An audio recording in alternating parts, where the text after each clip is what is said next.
Et la mammectomie, c'est 1200 € de dépassement d'honoraires. Mais ça aussi, c'est le symbolisme d'une enfilade vers Nicolas 30 ans. Plus il se fait enfiler, plus nous, on se fait enfiler symboliquement. Allez les amis, l'heure est grave, Nicolas 30 ans va devoir rembourser les frais de Arsène, car Arsène, non content de sa situation, le veut et l'exige. Il veut plus d'argent de la CPAM et il va même au tribunal pour faire valoir ses droits, c'est-à-dire prendre l'argent du contribuable, prendre l'argent de Nicolas 30 ans à tout prix. Je le veux, je l'exige, je veux et j'exige l'argent de Nicolas 30 ans, s'il vous plaît, c'est mon droit. La France, pays des droits de l'autre, donc, où le contribuable devient inexorablement le dindon de la farce et doit payer tous les caprices de tout le monde, en fait. Moi, Arsène, je me sens avion à réaction, et à vous, les contribuables, j'exige que vous me financiez le moteur et le système de refroidissement. Et pendant ce temps-là, les urgences sont bondées et les spécialistes sont en pénurie. Mais bon, allez, trêve de bavardage, comme d'habitude, on va analyser le storytelling et les ruses dessus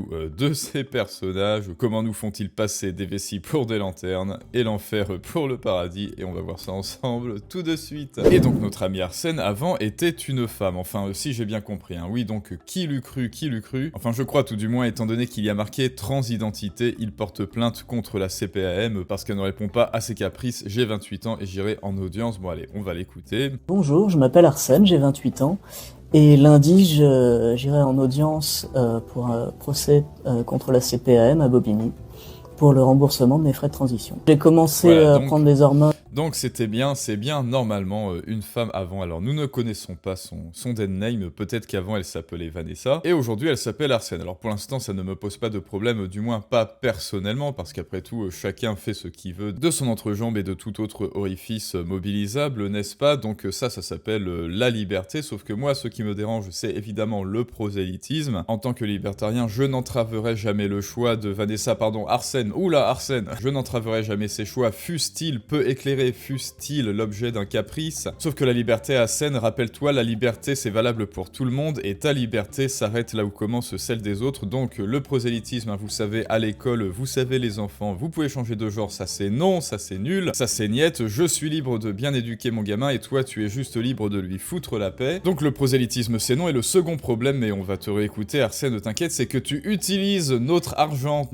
à nous, et pas le tien pour faire tes bêtises, enfin pour exercer ta liberté, pardon. En février 2023. J'ai fait mon changement d'état civil, prénom et mention de genre, il y a 1 an. Aujourd'hui, j'ai fini de changer tous mes papiers. Et le mois prochain, je vais faire ma mammectomie. J'ai été confronté à la CPAM. Vraie question, hein. Qui sont ces chirurgiens qui ont choisi de faire comme métier d'enlever, enfin de faire de la mammectomie, de la transplantation d'organes à titre ornemental, juste pour assouvir les caprices de certains? Bon bah écoutez, comme je dis, hein, ils sont libres. Bien qu'il ait été prouvé que, en plus du fait que ces opérations soient absolument extrêmement onéreuses, eh bien les gens quelques années plus tard regrettent. Et donc en fait ils font une redétransition et donc encore plus d'argent. Et ce double va-et-vient qui peut être vu comme une pénétration symbolique de votre vous, de votre âme, qui signifie que vous avez été enfilé jusqu'au bout, que l'on vous a trompé jusqu'au bout dans ces rêves, dans ce fantasme de petit enfant. Ne serait-ce pas le summum de la tromperie? Enfin je vais m'arrêter là, hein. Ce qui nous importe nous, c'est combien ça coûte. À partir d'août 2023. À ce moment-là, donc j'étais au chômage, j'allais perdre ma mutuelle en novembre 2023. Donc c'est posé la question avec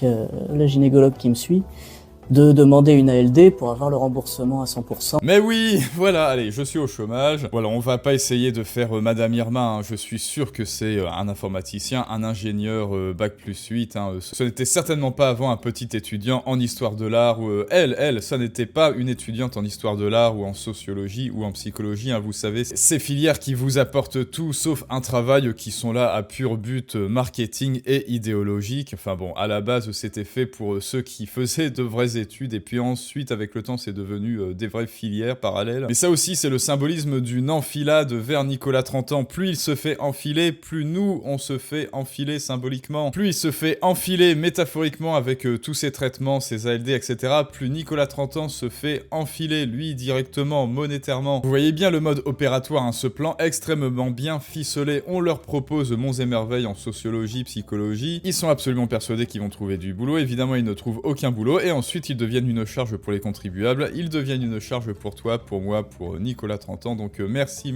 on travaille pour eux, et on travaille pour qu'ils demandent en boucle des ALD, c'est-à-dire affectation de longue durée, c'est ça? Voilà, donc en gros Vanessa, enfin as non as Arsène maintenant, va cumuler des arrêts maladie en boucle, parce que le chômage, bah, ce n'est pas suffisant, et puis il faut bien faire rentrer des ronds. Merci Nicolas, merci de travailler pour moi, merci de financer mes caprices, merci de financer ma transition, merci de financer ma mammectomie, et merci aussi certainement de financer mes médicaments, parce que certainement qu'elle va devoir prendre de la testostérone, enfin des cures d'hormones, etc. De mes frais de transition. C'est un protocole par rapport aux pathologies de longue durée, ou à toute condition qui nécessite un soin sur la durée, oui, comme par exemple traitement. Enfin pardon, là on est dans la forme, mais on voit qu'il ne respire pas du tout la santé. Oui, effectivement, la dysphorie de genre existe cliniquement, mais en réalité c'est rarissime. Mais alors comment est-ce que ça se fait qu'il y ait tant de personnes? Est-ce que ce serait plutôt une mode? Est-ce que ce serait plutôt par effet de contagion? C'est un petit peu comme les TDAH, les zèbres et ceux qui croient que c'est un système et qui font des switches, vous savez. Est-ce que ça ne serait pas parce que ce serait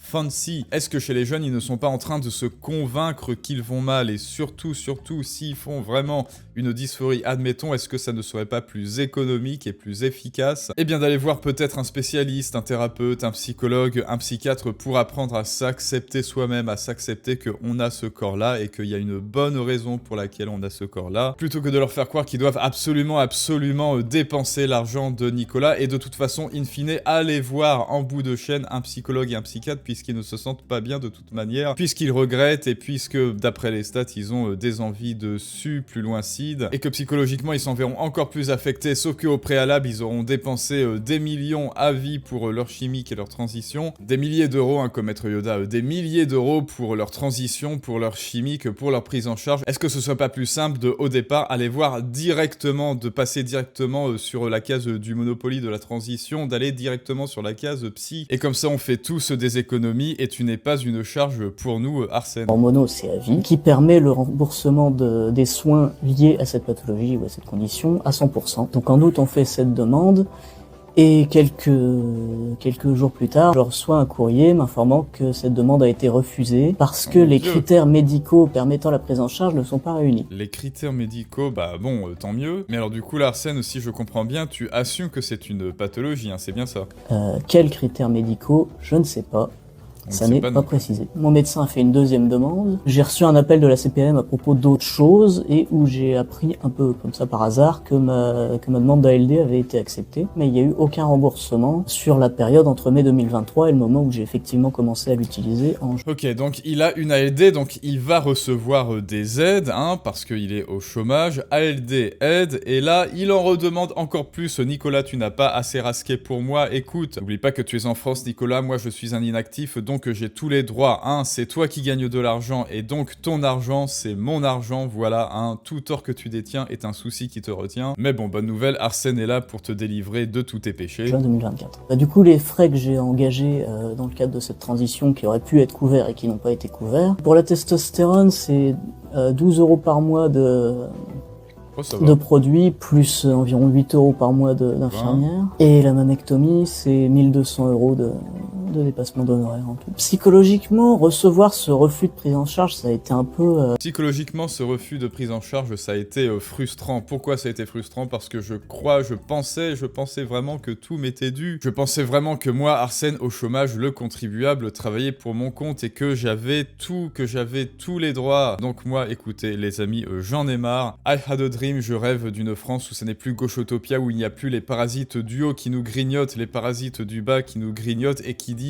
c'est mon droit, j'ai le droit de te grignoter tout l'argent de ton travail, ta sueur et ton sang. J'ai le rêve d'une France dans laquelle les gens qui ne travaillent pas mais qui ont décidé patentement de ne pas travailler, hein, à coup d'ALD et d'arrêt maladie invariablement renouvelé ad vitam aeternam, parce que non, je n'ai juste pas envie de travailler, j'ai juste envie de ton argent, voilà. Je rêve d'une France où chacun est libre. Oui, Arsène, tu es libre de faire ta transition, hein, si ça te plaît, comme dirait Abitbol. Mais je rêve d'une France, moi, où tu tu prends tout en charge. Tu as des projets, eh bien tu les prends en charge à 100%. Je ne suis pas ton sponsor, et oui, tu brandis ta liberté, mais moi aussi j'ai une liberté, et ma liberté, tu la laisses tranquille. Moi, je devrais être libre de financer ce que je veux. Sauf qu'aujourd'hui, bien évidemment, comme d'habitude, on a un état obèse qui vous prend 60% de ce que vous gagnez, et ces 60%, eh ben voilà ce qu'il en fait. Il l'utilise à des dépenses pour lesquelles vous ne seriez absolument pas d'accord si vous saviez ce qu'ils en font. Hein. As known as les transitions, as known as les agences de massage des poissons rouges, as known as le salaire de Gérard Larcher pour qu'il devienne toujours plus énorme. Enfin bref, responsabilisation. Et oui, vu que tu es le premier, j'en suis sûr, à brandir c'est mon choix, c'est ma liberté. Oui, eh bien les choix, les libertés viennent avec les responsabilités et les droits viennent avec tes devoirs. Tu veux te faire une transition, eh ben tu bosses mon petit Arsène, tu bosses et tu te la payes. Et ça, c'est sain. Ça, c'est un état sain, c'est une France saine où chacun a des projets et chacun arrête de trouver des sponsors parce que eux travaillent, mais que nous en revanche on est trop des flemmards pour bosser. Oh, je veux pas bosser, mais en même temps je veux ton argent, allez donne-le-moi, l'État a validé, stop. Enfin bref les amis, je crois qu'on a fait le tour du sujet, hein. Dites-moi ce que vous en pensez, n'oubliez pas, si vous avez un message à faire passer, vous aussi une expertise à transmettre, un message noble à faire passer mais que ça n'a pas l'impact que ça mérite, eh bien les autres le feront à votre place. Lui, Arsène ex Vanessa, le fera à votre place et il occupera le devant de la scène tel un petit amateur bruyant pendant que pendant que toi tu seras méprisé et ignoré dans l'ombre. Donc si ça n'est déjà fait, s'il te plaît, va voir la vidéo, hein, la masterclass Fais-toi comprendre en description. C'est le premier pas pour apprendre à vendre tes idées et à augmenter ton impact sur le monde. Et je vous dis à très bientôt les amis pour un prochain storytelling du monde moderne, mais ça, c'est une autre histoire.